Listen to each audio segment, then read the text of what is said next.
Welcome back mga ka-Johnny. Ito po ang inyong lingkod ka-Johnny ng Janitor TV. At ito ang Johnny Depp sa pangutang o sa pangula. Bagong lahat, yan, lumabas ka tamari. Nagulat. Yan yung aking divergent na KCC flower horns, katamari. Kita nyo, laki na siya. Inambola siya sa akin mga ka-Johnny. Ayan. So, pero hindi yan pag-uusapan natin, no? Hindi syempre yung online lending apps at yung mga usapang utang ninyo na kung saan ay maaaring maging problema ninyo hanggang ngayon at maging hindi magandang sitwasyon na kung bakit pinapanood nyo ang video ito. Paliwanagan ko po muna kayo, no? Pero bago ang lahat,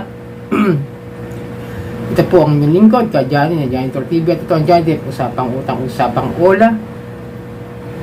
Kung newbies po kayo, subscribe na po kayo. At sa mga legit subscribers, sa mga loyal subscribers ko po, marami pong salamat at sa patuloy na pagtangkilik sa aking channel. Tapos hit nyo na po yung thumbs up, tapos share na po yung videos natin, tapos hit nyo na rin yung notification bell para lagi po kayong updated sa mga videos na ginagawa natin dito about sa online lending apps na usapan at sa mga usapang utang na kung saan ay namumroblema po kayo at kung ano yung mga dapat nyong gawin.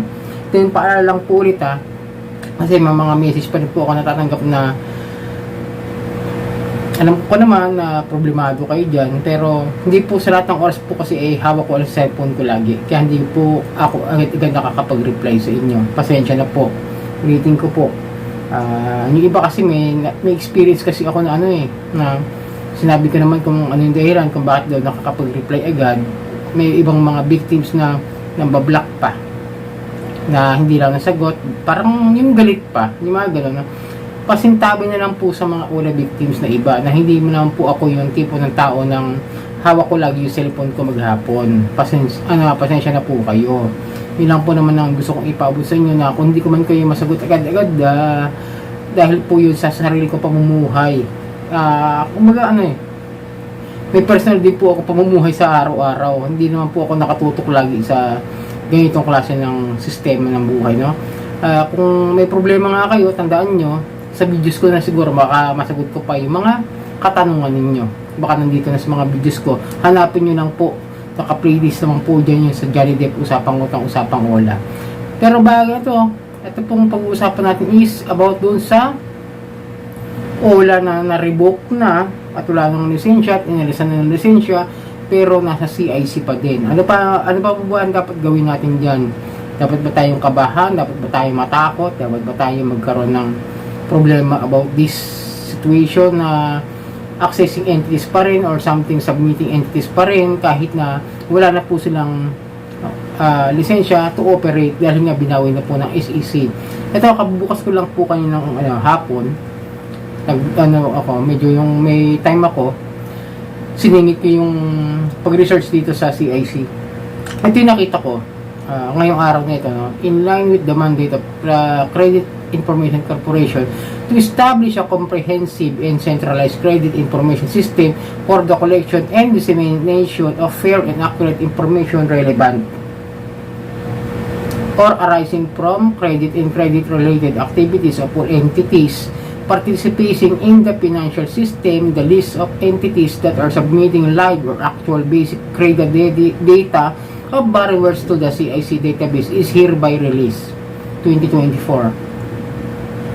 Ito po yung mga bago ngayong mga OLA, mga lending companies na kung saan submitting entities na po sila ng CIC. Live po yan at saka actual basic credit. Ibig sabihin, pag nagpasa po sila, yun po yung mga borrower o yung mga loaner na hindi nakapagbayad agad-agad. Kaya magkakaroon talaga ng bad credit history yung mga borrower na hindi agad-agad nakabayad o maaaring nagkaroon ng hindi binayaran ng yung OLA o yung lending companies. Then ito po, nakita ko po yung anong pa rin po yung Copperstone Lending Incorporation. Yun nasa number 233, ayan. Tingin ako, kala ko wala na kasi syempre parang mindset ko ba is kapag ka natanggal na yung lisensya, yung mindset ko pa, point of view ko lang po ito, siguro dapat tanggal na rin sa CIC. Yun lang yung point of view ko lang po.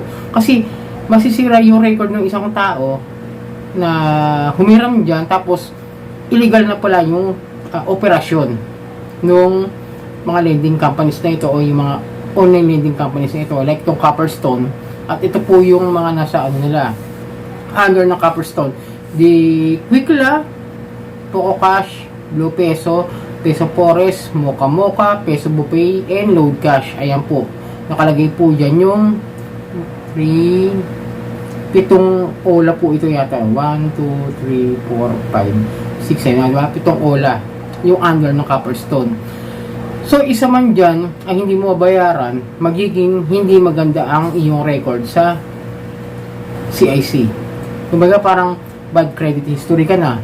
Pero yung nagbigay sa'yo ng bad credit history is meron din palang bad history at bad record. Dahil sa mga complaints ng harassments, unfair debt collection practices, at saka yung pinaka-importante, yung Truth in Lending Acts, na kung saan ay itong company na po ito, itong lending company na ito, ay hindi nagsasabi ng totoo about sa kanilang mga proseso ng kanilang operasyon. Kumbaga, hindi sinasabi yung tunay o yung actual na dapat mong bayaran, dapat mo bang bayaran yung interest ng ganitong kalaki, dapat mo bang bayaran yung mga penalties na ito, tapos yung mga terms and agreements na kung saan is mapanlin lang kaya nagkaroon sila ng problema sa Truth in Lending Acts dahil nga doon sa mga ganong klase ng reklamo. Hindi nagsasabi, misleading informations, misleading ads sa mga ads nila sa mga social media, di ba, mga kadyani. Kaya sana kung maaari, habang maaga pa, siguro dapat sa CIC, siguro alisan na ng karapatan din bilang isang submitting entities. Yun lang naman po yung point of view ko. Hindi ko sinasabing kung ano man yung sinasabi ko sundin agad. Tignan nyo yung bakit at kung ano yung dahilan para tanggalin na ang isang online lending company o isang lending company na nanghaharas. Dahil nga, paano makakapagbayad yung isang borrower ng maayos kung binabaunan sa utang yung tao. Tapos, magugulat ka na lang na masisira yung credit history mo dahil may mga insidente. Lalo ngayon, may lumapit sa akin na nagbayad naman daw siya dahil hindi naman niya nagustuhan yung interest dahil sa laki. Then, nung binirik niya, ang sabi naman sa kanya nung lending company is nasa ibang number daw po yata yung pinasukan niya ng payment.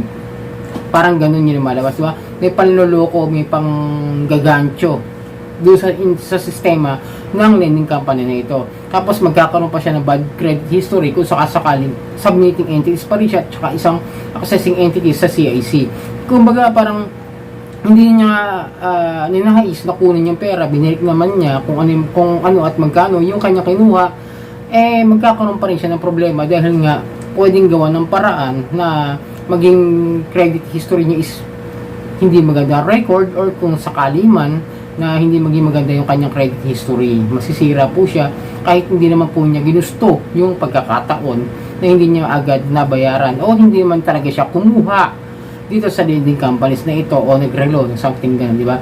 Dapat pag-aralan ng CIC yan, mga ganyang klase ng mga lending companies. So yun mga kadyani, no, sana magkaroon tayo ng ideya na huwag na tayong humiram sa mga ganitong klase ng mga ola, ng mga rebook na, mga may problema na sa credit history, sa mga history na mga nakaharas. Pag-aralan din po natin na iwasan na yan. Mas mabuti pa yung iwasan na lang kesa mangutang pa sa kanila. So yun, ito ang yung lingkod ka, Johnny ng Johnny Entertainment. Ito ang Johnny Depp, usapang utang, usapang ola.